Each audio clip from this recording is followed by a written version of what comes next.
हजारों महफिलें हैं, लाखों मेले हैं, पर जहां तुम नहीं वहां हम अकेले हैं। हवा देवर जो तुम दिल के बहुत साफ हो ना, देख लेना दिमाग वालों से हार जाओगे।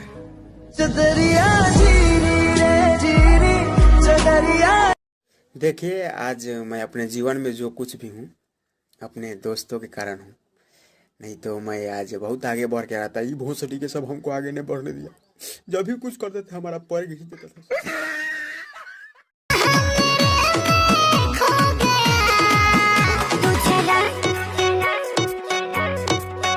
तू शराब